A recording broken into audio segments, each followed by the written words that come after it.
Let's look for Renee's room in the slightly agitated ward.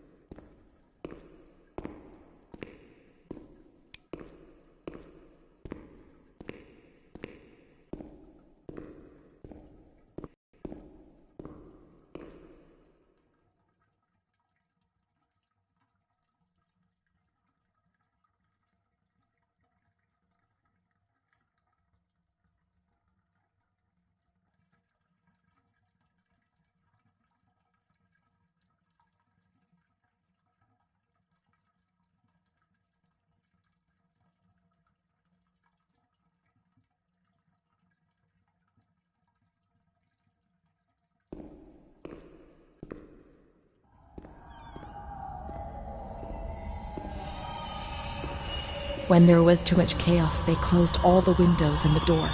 They turned off the lights, and it was pitch black. Some people fell asleep. Some others stopped seeing their demons and became more calm.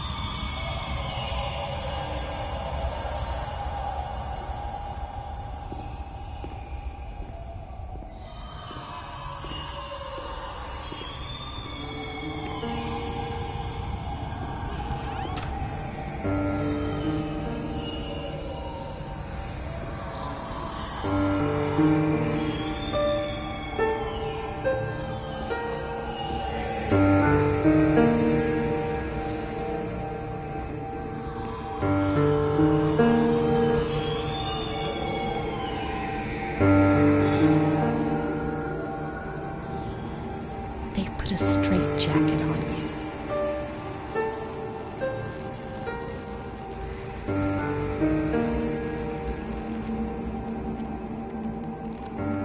They gave you a cold shower.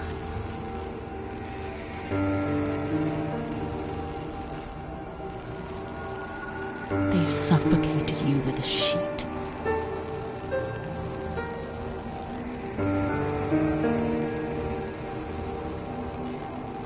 They tied you to the bed. They tied me to the bed.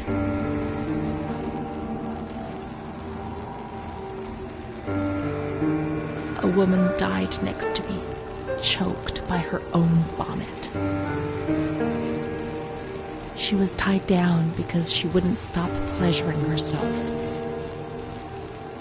I can still hear her death rattle. I screamed, but nobody came. Everybody screamed in there, all of them.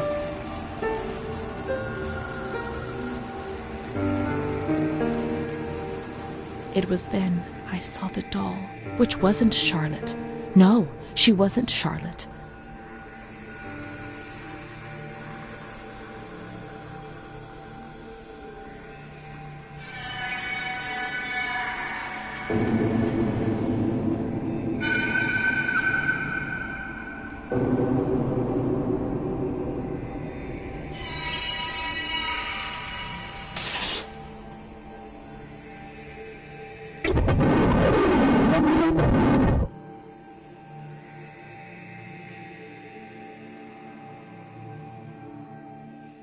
The past came back to hurt me again. In the loneliness of that crowded ward, he brought it with him. I thought I would never see him again. He'd come to remind me who I was. That's what my mother used to do. That's what I had done. It seems that my life in here was just a repeat of what it had been outside. The doll, the fear, the shame. I'd have loved to erase everything I did, but instead I always went ahead and did it again.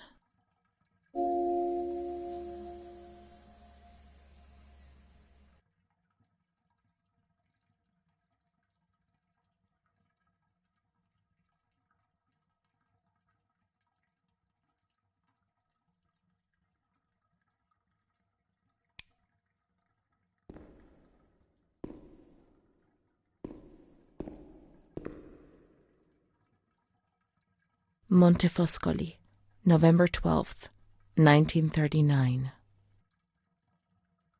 My dear daughter, it is with great sadness that I heard what happened. Your transfer and your suffering. This letter she wrote to me. Once I was put into this ward, I was overwhelmed by loneliness. After that medical examination, I received no more letters from Mom. Why is that man here?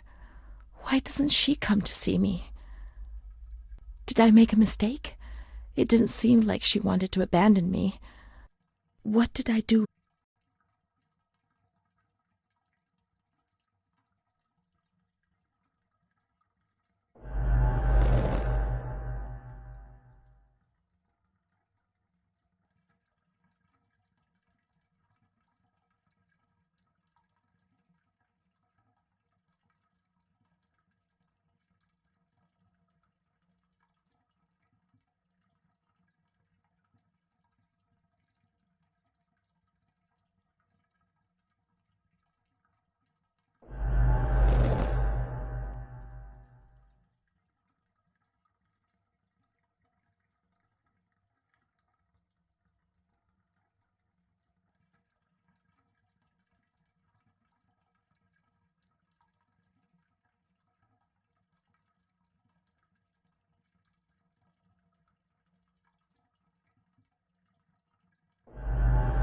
Perhaps she would have listened to me.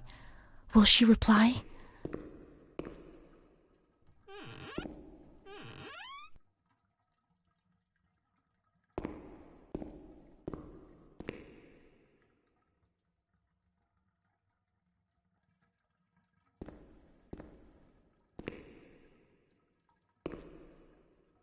The letters were sent to the archive.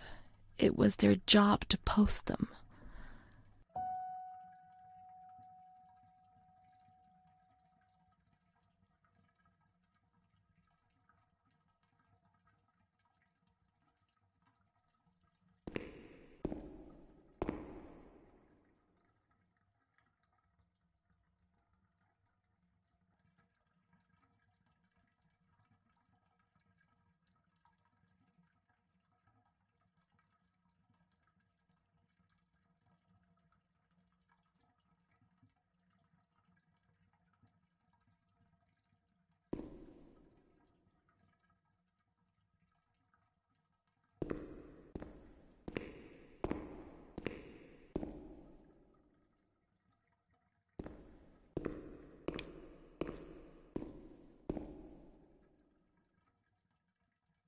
Montefoscoli, December 20th, 1941. Dear Director, could you please let me know how my daughter, your patient Renee T., is getting along? I've written to my daughter several times, but have received no reply. I'm very worried, particularly as I've been ill for some time and have not been well enough to come and visit her. Please kindly let me know when it will be possible for me to bring my daughter home. Your humble servant, Ada T. Bring this letter to the attention of Dr. C so he can assess the potential discharge of the patient.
The light often came when I was at school, turning my fellow pupils into puppets that would terrorize me.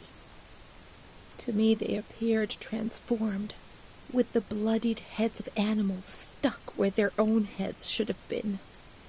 I would curl up on the floor and would even wet myself. The teacher would try to console me and would smile at me, but her teeth and her eyes would terrify me even more. Things did change. I don't know why, perhaps during the second or third year of school.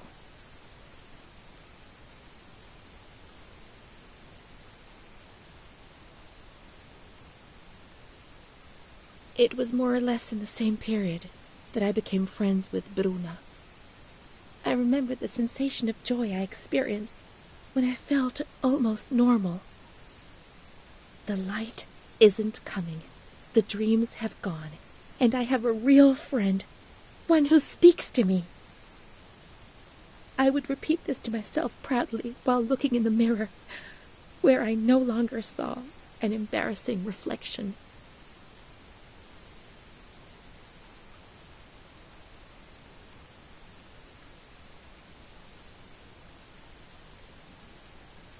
It seemed to me that the world was a difficult place, but it was no longer impossible. Bruna. I did not understand what Bruna saw in me, especially as she was almost 2 years older than me. I would tell her this every now and then, and she would joke about it, saying, "Nothing. I don't see anything in you, which is what I like about you." And then she would hug me.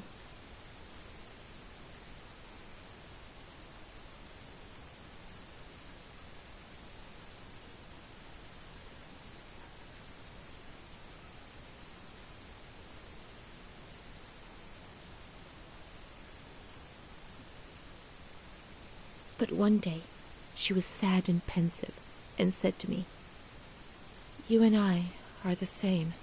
Don't be fooled. You are reserved and honest, and I'm not. But that's the only difference between us. The only one." Then she began to cry.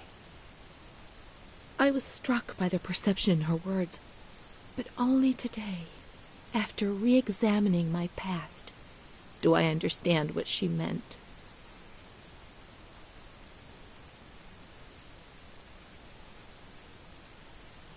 I no longer considered my body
I remember a recurring dream from that time. I used to have plenty of nightmares, but this particular one was so real that even today, I ask myself whether it could have possibly been just a dream. I was in bed, enveloped by the warmth of the blanket, in the dark, about to succumb to sleep, when I heard the bedroom door open. I turned to face the wall and did not have the courage to turn around.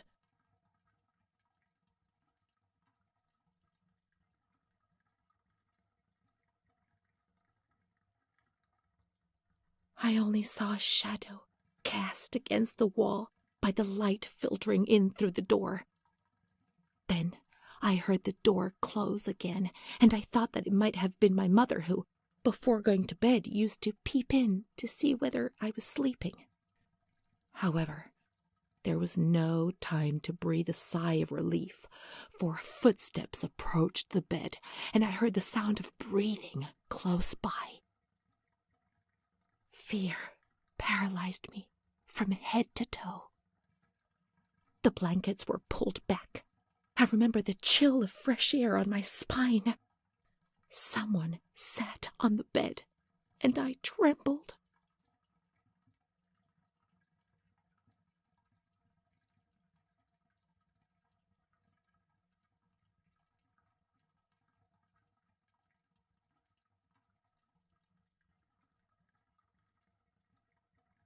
Then the dream finished.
When you were sent to a lunatic asylum, you lost the right to possess anything.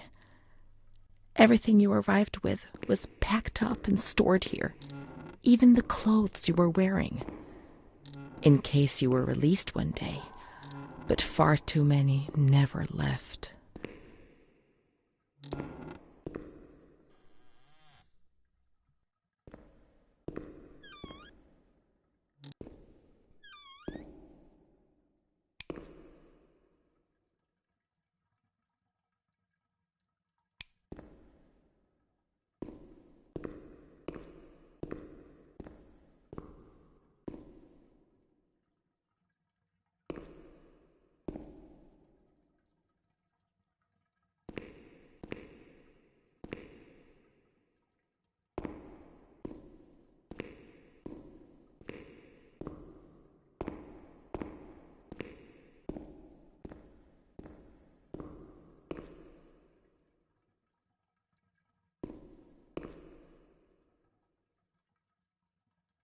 There must be a file with my name in the filing cabinet somewhere.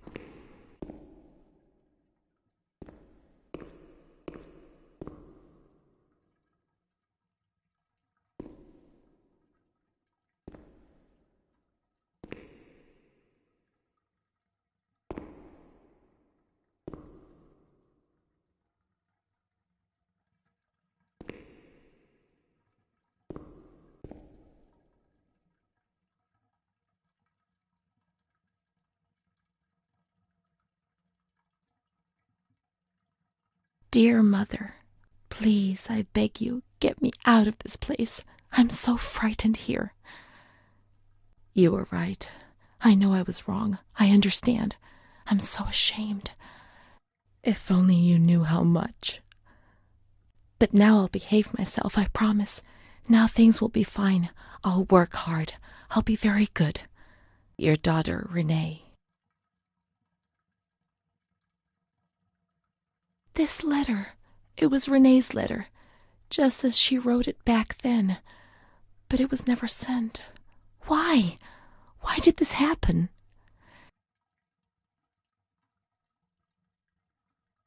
I received your letter, Mom. You tell me to be patient and strong, while I only feel fear and pain. And you don't write to me anymore. If only these words could be my soul, I'd tell you what was happening to me. The kids want to kill me. They all look the other way and tell me what to do. I don't understand. She helps me, but what have they done to her? Can you tell me? Will you help me? Renee.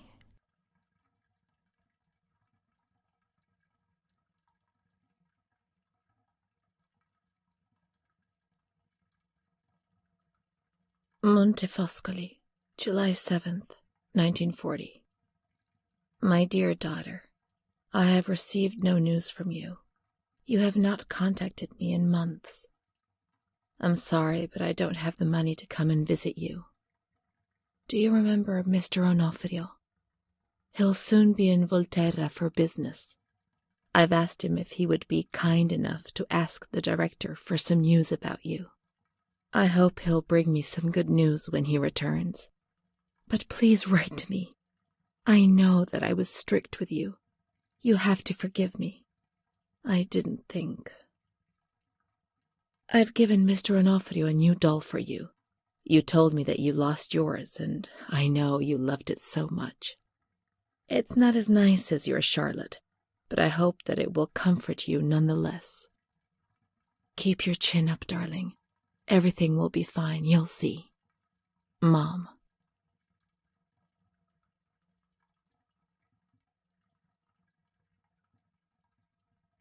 Montefoscoli, October 12th, 1940.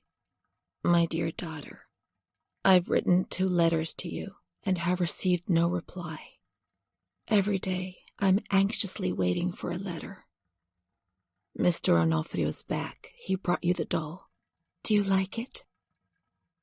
He told me he was unable to speak to the director, but managed to see you. I pray for you every day. Even Don Gino said a prayer for you during Sunday Mass. Isn't that nice? I've made up my mind, Renee. I'm bringing you home. I've already written to the director. I told him that I'll take care of you. I'm not very well at the moment and can't work, but I'll get better soon, you'll see. And as soon as I can make the journey, I'll come and fetch you. I know you're suffering a lot, but please be strong, I beg you. Mom will come and fetch us, won't she? Mom is good, but she's not well. That's why that man came. She also sent us the doll. I could have played with it and talked to it while waiting for her to come, but Renee didn't bring it with her. Perhaps she's been abducted like all the others and is locked up here somewhere. Let's look for the second doll. It'll be among the bundles of the patient's belongings.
Now we can open the bundle on that table in front of the window.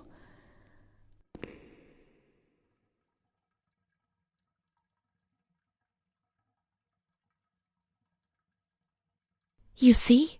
Mom was good. I was bad. Mom was worried about Renee and Charlotte. I abandoned Charlotte. We've abandoned her.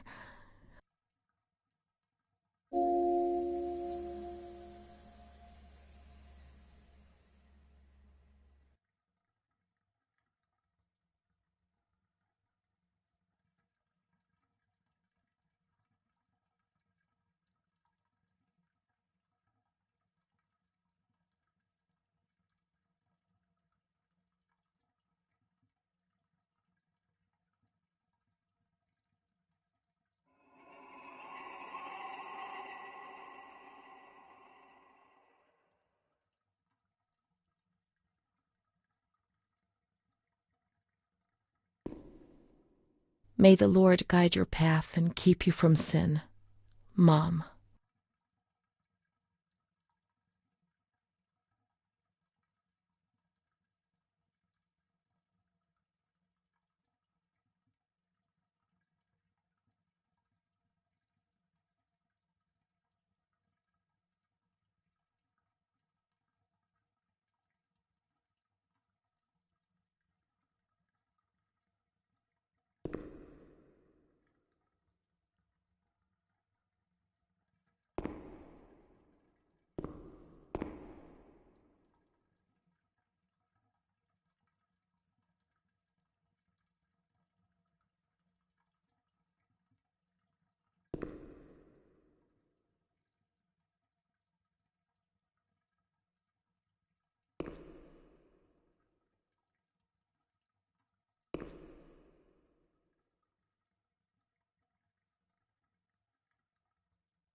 Let's look for Charlotte. We have abandoned her. Will she still be where we abandoned her, under the warm lights?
I didn't do anything. I just obeyed orders. I only obeyed orders.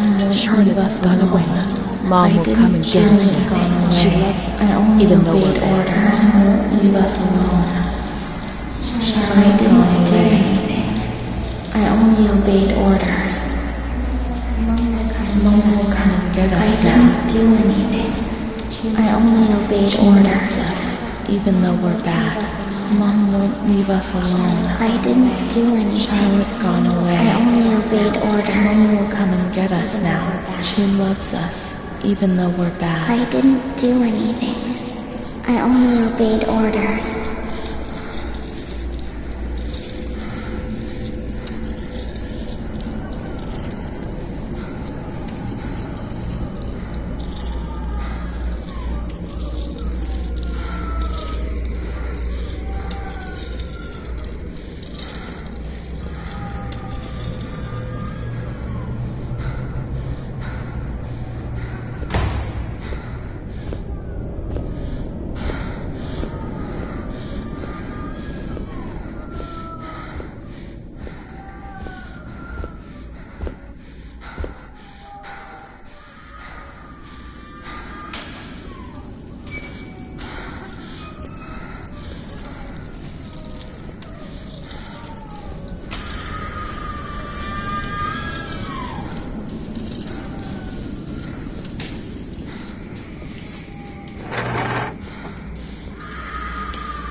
What was that doctor writing, sitting at his desk?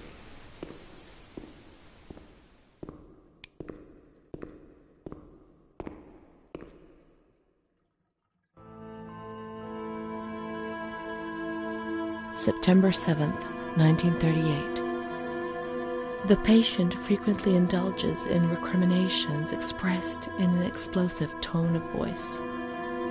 This morning she threw away the milk, saying it was full of urine, spittle, and all kinds of other filth. Crazed, she hears voices that order her to do things. She says she heard children singing and that they were locked up in a school. January 20th, 1939. Introverted, dazed, cannot focus on anything. When questioned and stimulated, she starts crying and weeping. At other times, she laughs. June 1st. Apathetic. Eats very little. She refuses to be touched. Does not respond. Spends her time in the grounds. The cooks report that she sits on a bench in front of the kitchens. October 14th. Return of impulsive behavior. This morning she asked for 2 eggs to make zabayoni, but when she got them, she threw them up in the air. Excited, clamorous, slightly confused. Takes her clothes off.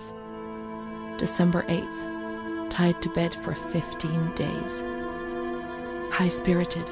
Tends to make witty comments and use vulgar words. Laughs hysterically and pleasures herself. The nurses report that about 2 weeks ago she remained in the showers on her own and didn't want to leave. They said that when they took her away, she swore at them and then lashed out and bit them. 2 nurses had to be treated for their injuries. They've kept her tied to the bed since then. Transferred to the slightly agitated ward. I was with Amara in the showers. My memories are terrifying. They're not real, are they?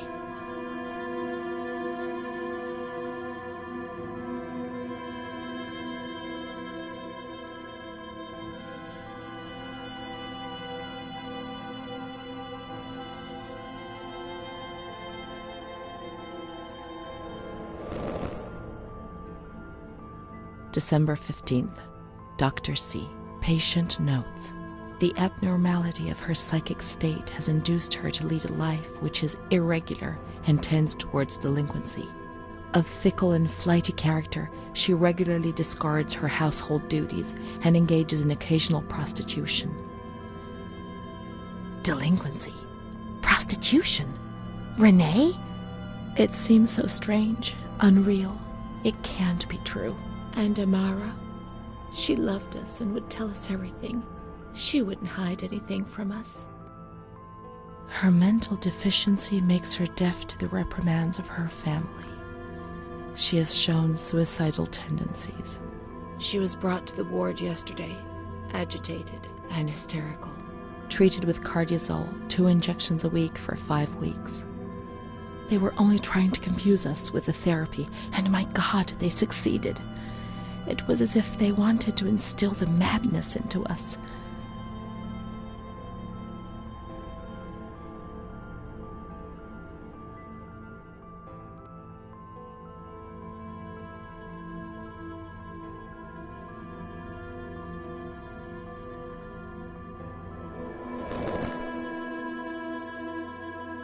The therapies removed the light for a while, but also all her will, desire, and hope.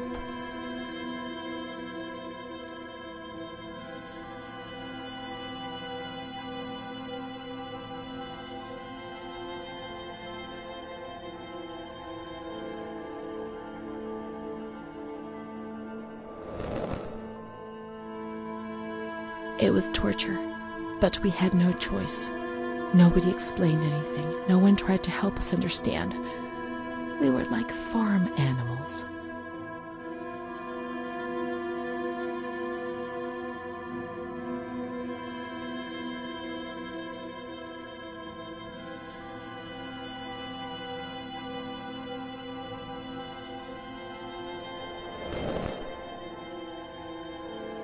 June 2nd. After a long period of calm and improvement, the patient is very agitated today and vehemently refuses to submit to a gynecological examination. She swears and curses those helping her, flailing her arms and hitting them.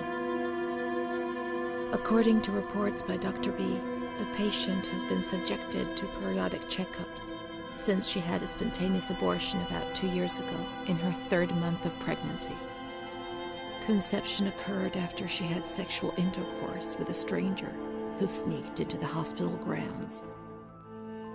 Details are contained in the charges filed at police headquarters in Volterra, a copy of which is attached to these clinical notes. ES therapy. A spontaneous abortion? It's not true. I can't believe it.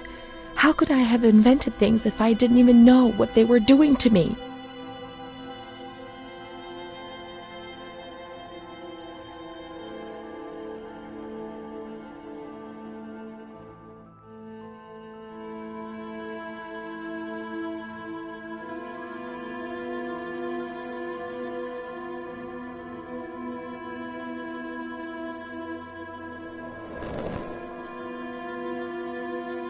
And the stranger in the grounds, I don't remember. Was that another lie? Or was another memory removed? God, my head.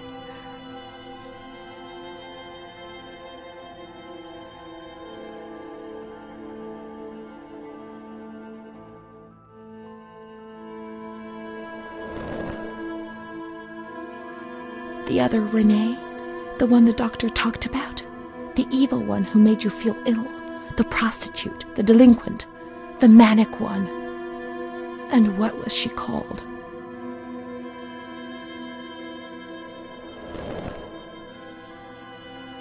June 13th.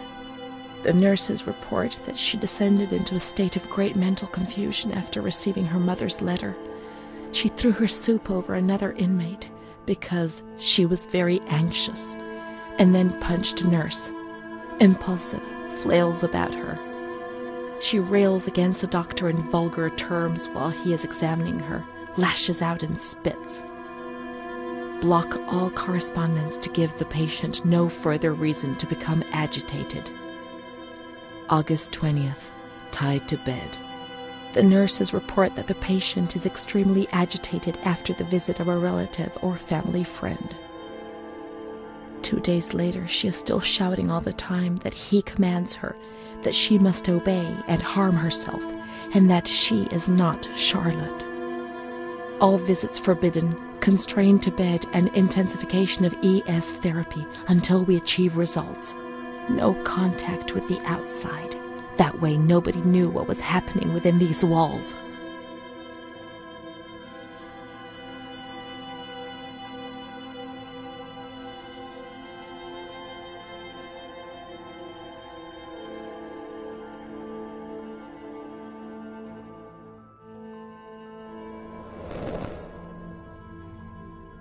March 3rd.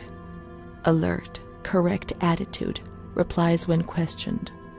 The nurses report that the patient is calm. She washes and looks after herself. She affirms the existence of a certain Amara. She says that Amara is a patient who disappeared when she was moved to this ward. No confirmation. Probably a regressive hallucination. Evaluate transfer. So, was I Amara? I can't believe it. I want to keep looking. It would change everything if we could find traces of her existence.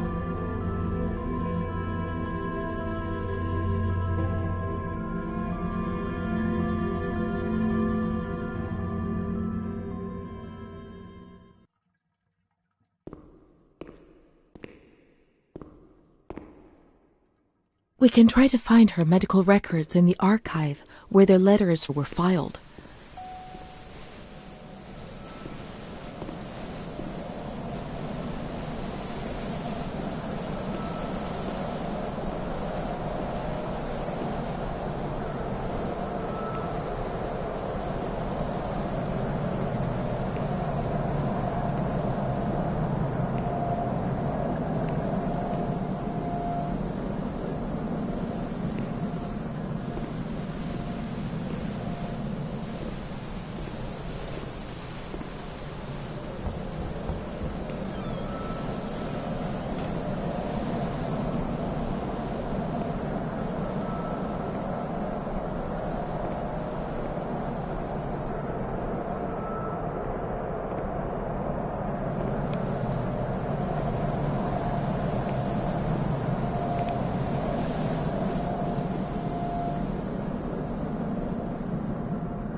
Amara B., aged 32, housewife, mother of 2 daughters, married to Mario B.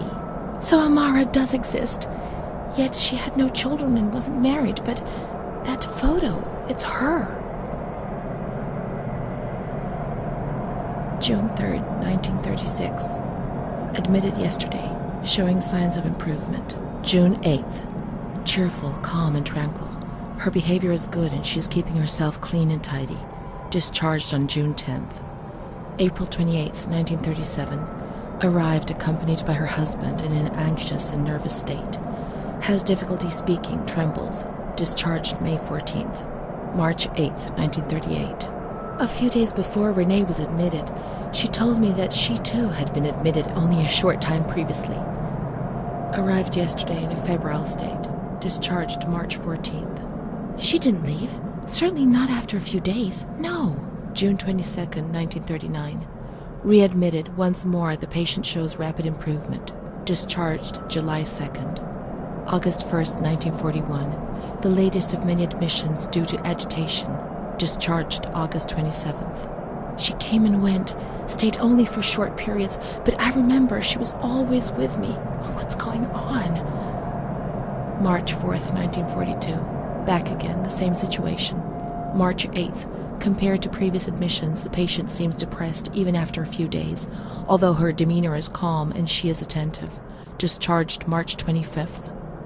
April 2nd. The patient is distracted and apathetic. Her husband brought her here and said, "She's not eating, doctor. She spends all her time sleeping. I'm so worried, doctor. You know her. You can help her." April 6th. Tuberculosis. Patient transferred to the Maragliano Pavilion and is in isolation. May 3rd, 1942. Death from tuberculosis at approximately 8:30 a.m. Is Amara dead? Poor dear friend, I wasn't even able to say goodbye to you. Enclosed is a manuscript written by the patient, probably in a state of delirium. I'm dying, I know it. I'm losing a lot of blood, bleeding internally too. It's strange. I can hear, I can.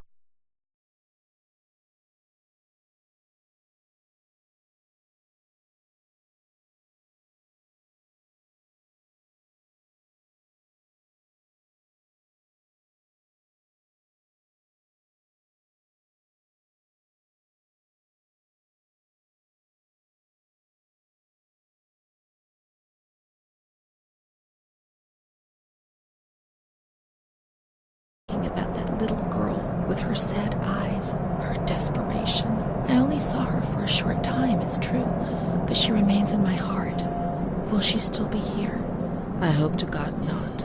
I hope she's better and her mother's taken her home. My memories don't match up. What's the point of this? Perhaps my memory is playing tricks on me. Things are not as I remember them, as I see them. But she said she liked me. I just can't understand it. I just wanted to say goodbye to her for the last time. I never even said goodbye to her.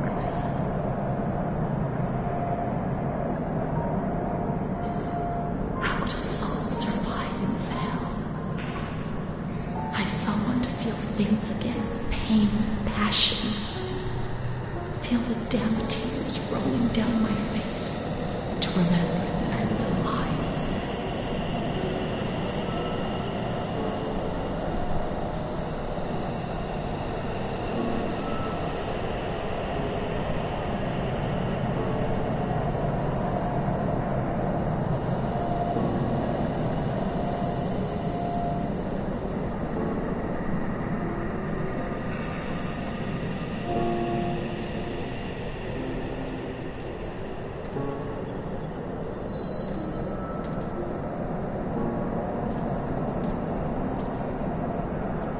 I can't be sure it's Amara's.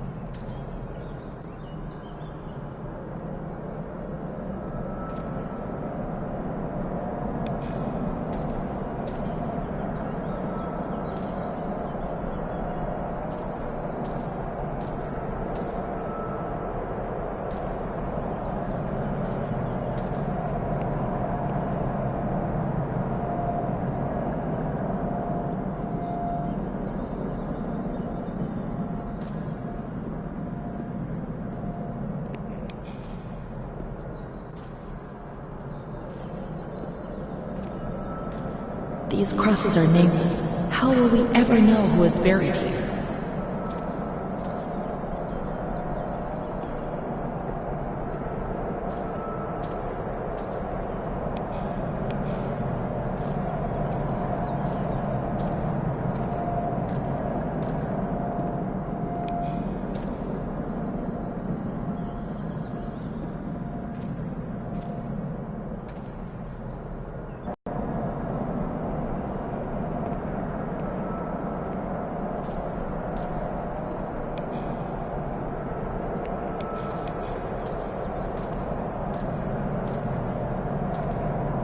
There are no names here. Amara no longer exists. Maybe she never really existed, and I was already dead. Why go on living? Let's put an end to it.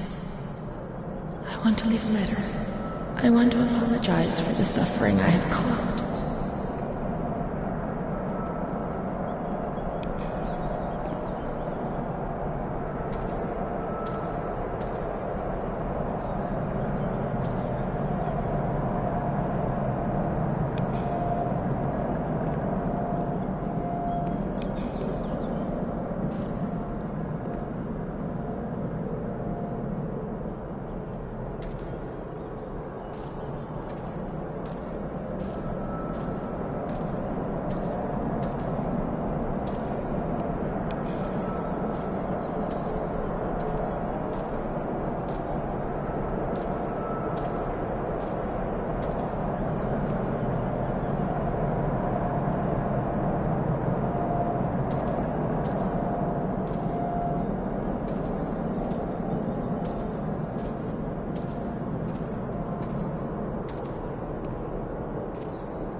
The reception is in the entrance hall.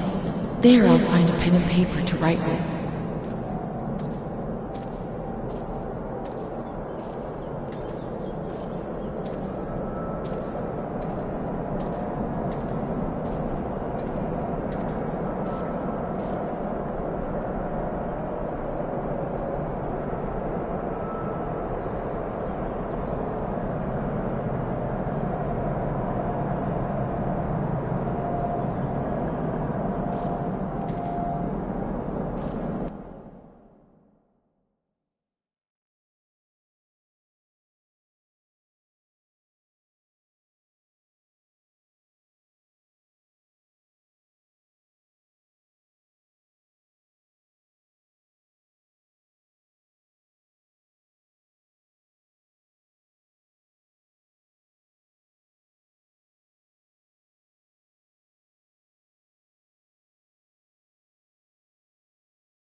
I always wanted to stop doing the things I used to do, but I just did it again and again. I kept on making mistakes, destroying my life and that of the people close to me.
My soul was rotting in a state of sin.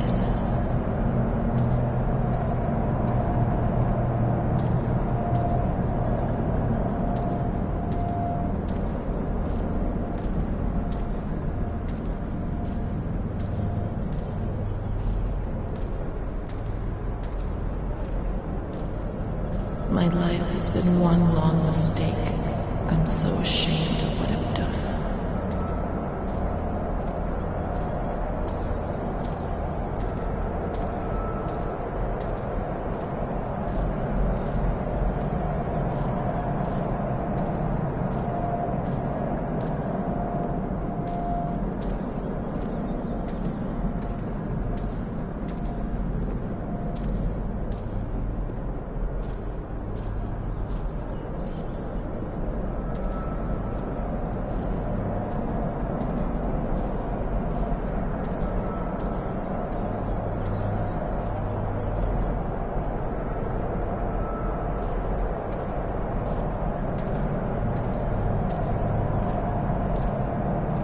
I lost control and couldn't stop myself.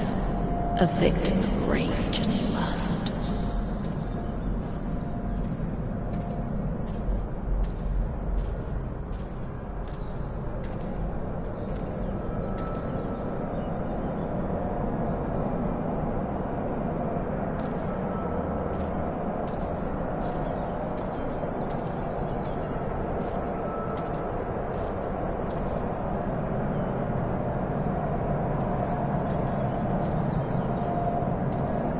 The most obscene desires. Mom, don't come and fetch me, I beg you.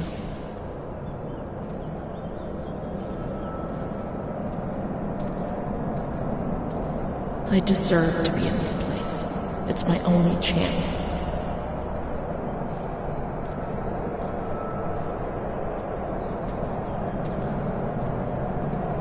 But I'm not brave enough to keep on living. Not like this.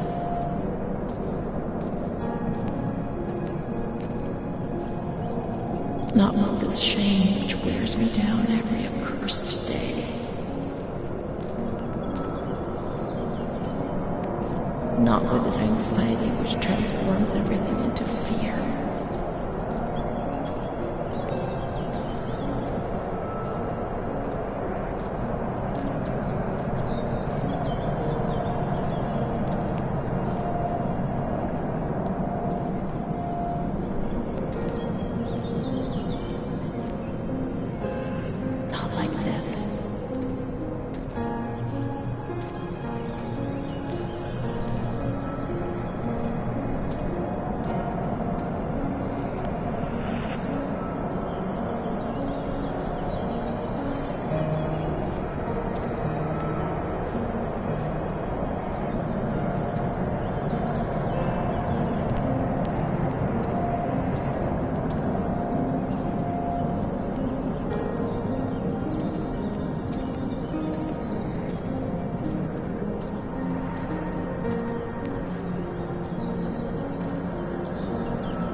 change, Mama. Never.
Let me die, but don't suffer for me.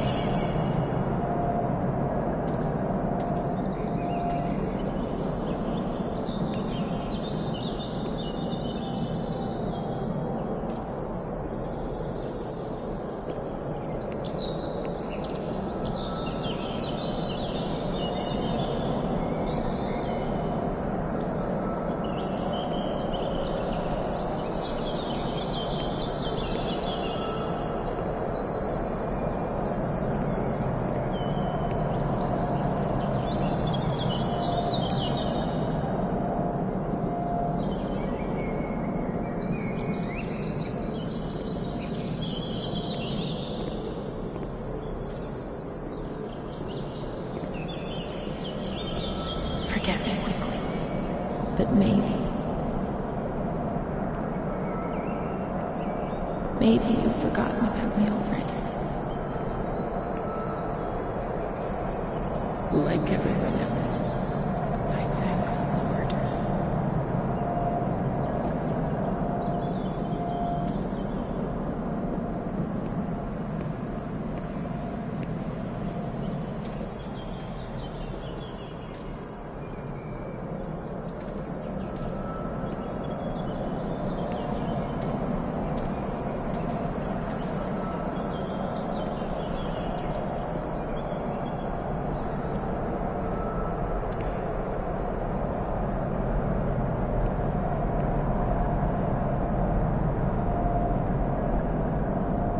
I can't.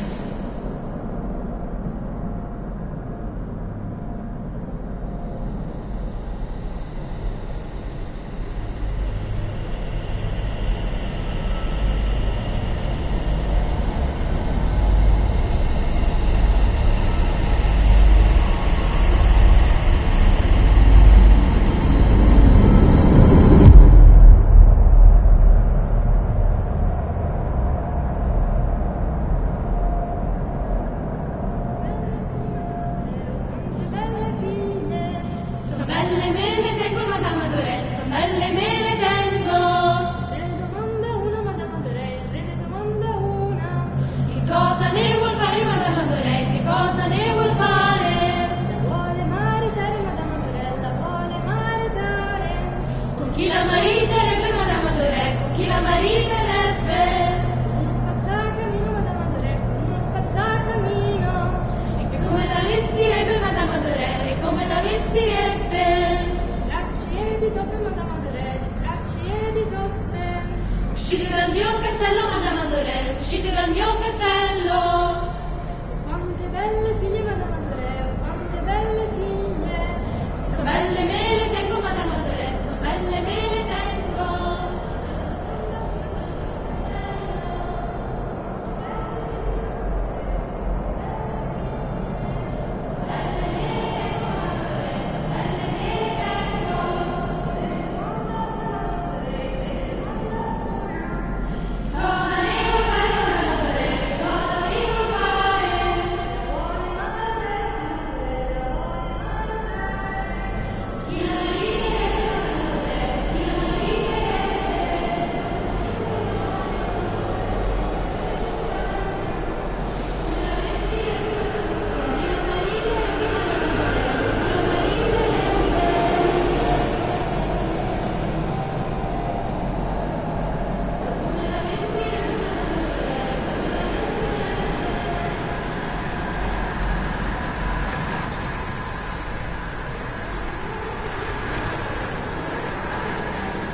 Mr. Onofrio is very kind and helps us.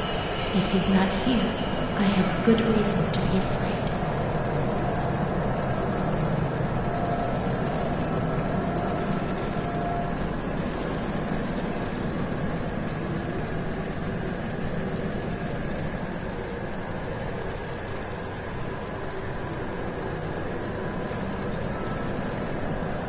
I'm not like the others, Mom.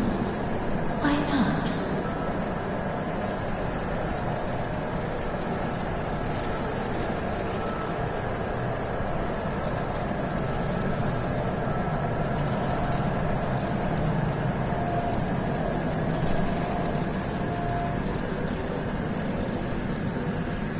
Don Gino knows everything. He speaks to God and he tells him lots of things.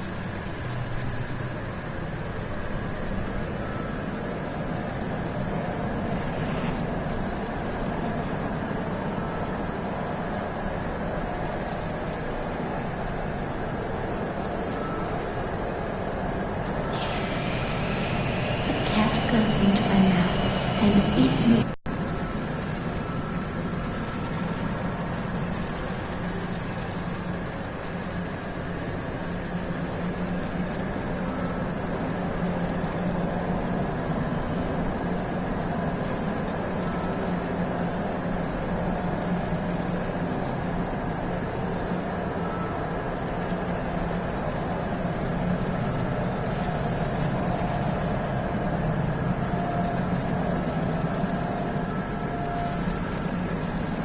My schoolmates, when the light's there.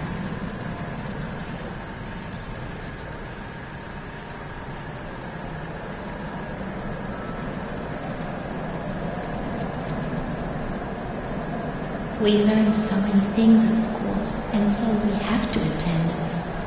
How would we get on if we didn't?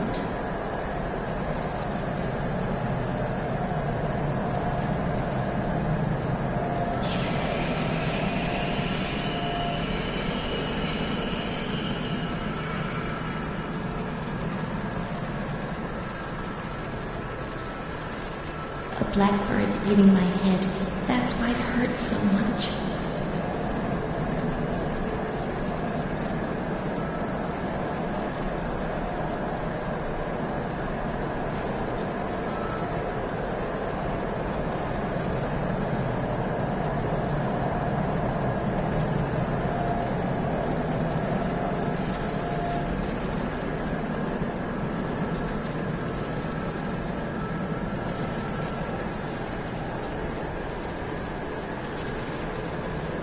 When I was small, I never used to eat. Poor mother.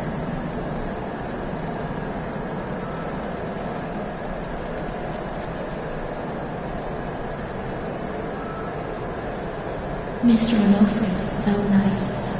I'm bad because I'm not kind.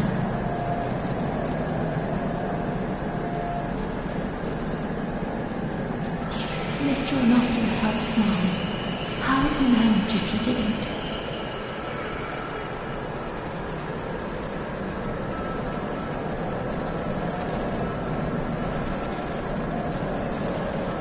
Mom always has to work because it's so cold in winter.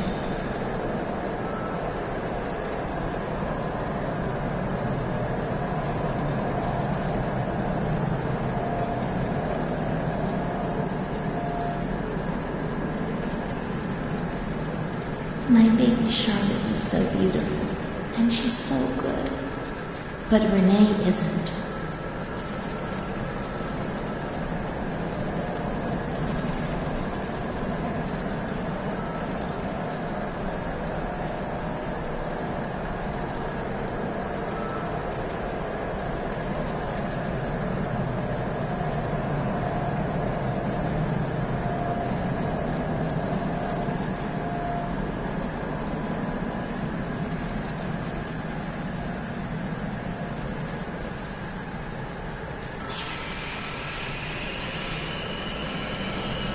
I do a lot of bad things. I don't tell anyone, but Mom knows just the same.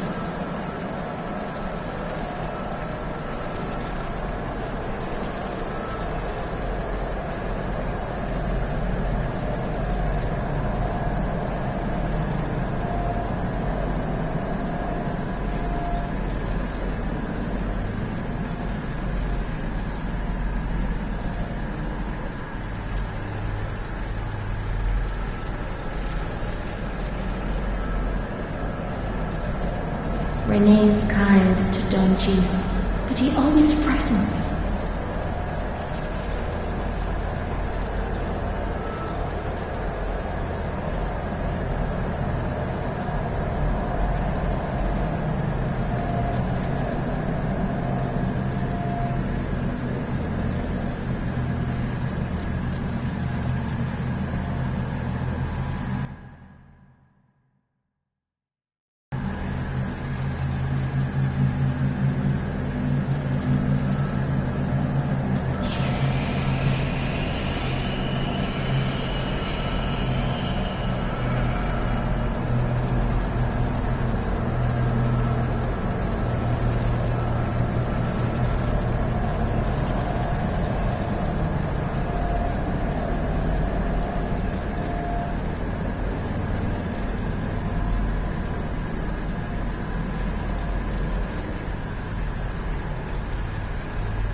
What's happened? What is this place? Maybe I'm dead. I can't see any light. Maybe I am dead. I can't get up. What's going on? What's happening to me? There's no one here, but these noises.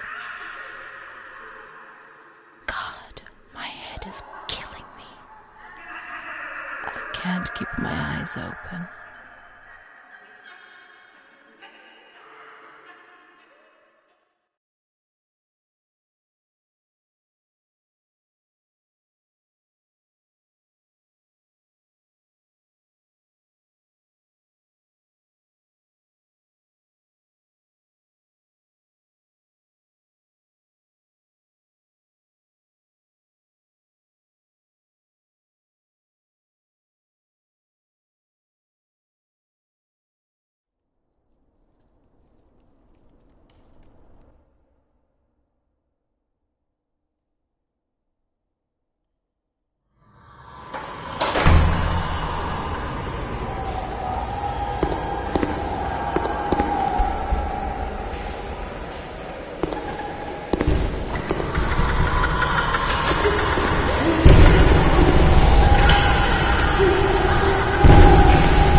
May 4th, 1942.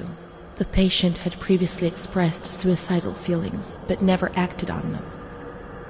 Yesterday she injured herself badly, stabbing herself in the stomach with sharp-pointed scissors. Sedated, restrained, and transferred to an isolation cell. May 10th. Transferred to the agitated ward for observation. Isolation, insulin, and shock therapy. September 25th. Positive response to treatment. She replies to questions and remembers what happened, but doesn't want to give explanations. She claims to have memory lapses. Entire days about which she remembers nothing. She appears to be anxious and seeks reassurance. She fears she has done monstrous things in the blank periods for which she has no memory.